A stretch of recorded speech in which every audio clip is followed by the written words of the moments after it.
میں امیر عبد الگلزار اور آپ دیکھ رہے ہیں ڈی ایم ایم نیوز۔ ناظرین، آج ہم آپ کے ساتھ ایک ایسی خبر شیئر کرنے والے ہیں جیسا کہ آپ سب کے علم میں ہے کہ جب میاں محمد نواز شریف صاحب کے دور حکومت میں صوبہ سرحد کا نام تبدیل کر کے خیبر پختونخوا رکھا گیا تو اس کے بعد سب سے پہلا ریئیکشن جو ہوا وہ ہزارہ کے عوام جو اپنے نام اور اپنی شناخت سے محروم ہو رہے تھے، اس کے لیے ایک تحریک چلی جس کو بعد میں صوبہ ہزارہ تحریک کا نام دیا گیا، جس کی ابتدا میں بابا حیدر زمان نے ایبٹ آباد سے اس کو شروع کیا اور اس تحریک میں کئی قیمتی جانیں بھی ضائع ہو گئیں اور اس وقت کی حکومت نے انتہائی بے دردی کے ساتھ بے گناہ نیتے ہزارے والوں پر گولیاں برسائیں، جس سے کئی افراد شہید ہو گئے اور متعدد زخمی ہوئے۔ یہ تقریباً 2010-11 کے بعد اس تحریک کو بہت زیادہ عروج ملا اور وہ تحریک اپنے وقت کے ساتھ چلتی رہی۔ 2012 میں جب لانگ مارچ کا اعلان کیا تو اس سے قبل بابا حیدر زمان کو ایک منظم سازش کے تحت خفیہ سہولتکاروں نے جو تحریک کے بانی تھے ان کی جگہ سردار محمد یوسف صاحب کو چیئرمین تحریک صوبہ ہزارہ بنا دیا گیا اور اس طرح وہ جو تحریک عروج کے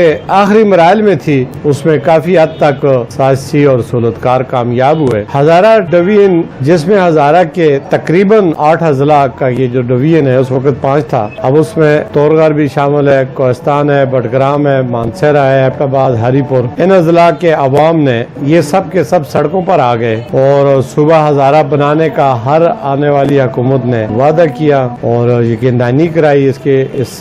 پہ قراردادیں پاس ہوئی صوبائی حکومت سے۔ یہ جو 2012 کی تاریخ تھی، تاریخ صوبہ ہزارہ، اس میں ہزارے کے تقریباً عمر ایوب، گور ایوب، ایبٹ آباد کی جتنی سیاسی قیادت تھی اس میں شریک تھی ڈاکٹر اظہر جدون اور بابا حیدر زمان اور اس کے دیگر ساتھی امان اللہ خان جدون، یہ سب کے سب اس تحریک کا حصہ تھے اور ان سب نے یہاں سے ایک صوبہ ہزارہ لانگ مارچ شروع کیا جو ایبٹ آباد سے مانسہرہ اور یہ ناران اور آگے چل کر کوہستان بادشاہ ڈیم سے واپس، یہ تقریباً 3 دن کا یہ قافلہ تھا اور اس تحریک کا میں حصہ تھا۔ اور سردار محمد یوسف صاحب اس وقت ضلع نظامت ختم ہونے کے بعد اگلا آپشن جو تھا وہ یہی صوبہ ہزارہ کی تحریک کے وہ فرنٹ لائن میں آ گئے تھے۔ سید قاسم شاہ صاحب تھے اور دیگر جتنے بھی تھے، یہ سب صوبہ ہزارہ کی حمایت میں تحریک چلا رہے تھے۔ اور اس تحریک میں جو آج آپ کو میں خاص بات بتانے جا رہا ہوں وہ یہ تھی کہ آج اخباروں کی، لوکل اور قومی اخباروں کی خبر زینت بنتی جا رہی ہے، جس میں یہ کہا جا رہا ہے کہ وزیر اعلیٰ جو ہمارا کیک ہے، اس نے ہزارہ اور ملاکنڈ کے بعض اضلاع کو بنا کر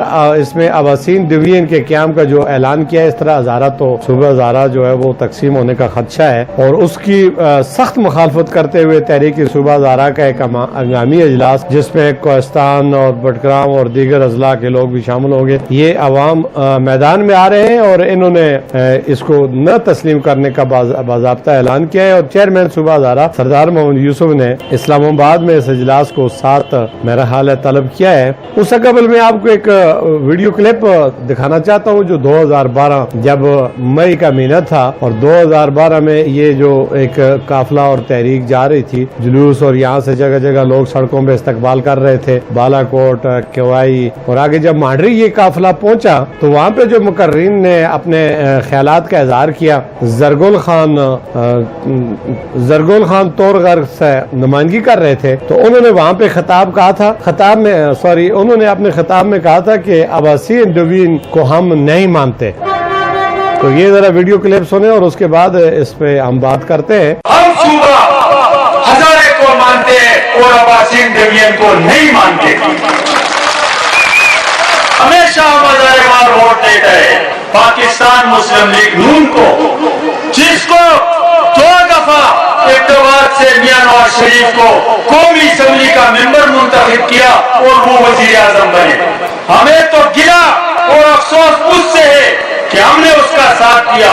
لیکن جب اس کا وقت آیا اور وہ آئینی کمیٹی جس میں اس کا نمائندہ سردار مہتاب بیٹھا تھا، تو اس کو کہا کہ پختونخوا کے ساتھ خیبر لگا لو، اتنا گوارا نہیں کیا کہ اس پختونخوا کے ساتھ وہ ہزارے کو لگا تھا، لیکن اس کو تو آئین میں تیسری بار وزیر اعظم بننے کا خواب تھا، وہ اس کو ہزارے سے محبت نہیں تھی، اپنی وزارت عظمہ سے محبت بستی. اس لیے کسی شاعر نے کہا کہ بتوں کی بستی میں لٹتے تو کوئی بات نہ تھی, قسم خدا کی لٹے ہیں خدا کی بستی میں. کہ جب اس وقت 2012 میں اس کو تقسیم کرنے کی کوشش کی گئی تو اس پر بھی مخالفت اور سخت رد عمل آیا. آج جب اس کو دوبارہ وسیم ڈویژن اور اس کو تقسیم کرنے کا جو ٹارگٹ ملا ہے اس پہ بھی سخت رد عمل آ رہا ہے. اس کے اوپر مزید پیش رفت بھی ہوگی, وہ بھی وقت کے ساتھ ساتھ ہم اپنے ناظرین کو آگاہ کرتے چلیں گے. یہ جو ویڈیو کلپ ہے یہ میرے پاس 2012 کا, اور اس طرح کے سب جتنے بھی اس تحریک ایسا تھے ان کے تھے. آج وہی دوست احباب پی ٹی آئی کا بھی ایسا ہے. زرگل خان صوبہ اور ریجن کے پی ٹی آئی کے مرکزی عہدوں پر فائز رہے ہیں اور آج کل وہ گوشہ نشینی کی زندگی گزار رہے ہیں. اس وقت تو یہ کہا کرتے تھے, آج وہ صوبہ زارہ کے بارے میں کیا کہہ رہے ہیں یہ ابھی ان کا موقف آنا باقی ہے. اس کو دیکھیں کہ حالات کے ساتھ ساتھ کس طرح یہ لوگ تبدیل ہوتے رہتے ہیں اور کس طرح یہ ہر ایشو کو اپنی سیاست کا حصہ بناتے ہیں اور اس پر عوام جو ہے ان کی ہر بات پہ اعتماد اور اتفاق کرتے ہیں. تو اصل حقائق جب تک سامنے نہیں آتے اور اصل نمائندہ جب تک نمائندگی نہیں کرتا اس وقت تک ہماری بھی یہ جدوجہد یہ کوشش جاری رہے گی. اگر آپ کو ہماری جو معلومات ہے, ہماری جو ویڈیو ہے آپ کو اگر اچھی لگے اس کو مہربانی فرما کر اس کو شیئر کریں اور اس کو لائک کریں, کمنٹس کریں اور اپنی قیمتی رائے کا اظہار کریں تاکہ ہم مزید اب بہتر سے بہتر اس طرح کی معلومات اپنے ناظرین تک پہنچا سکیں. بہت شکریہ.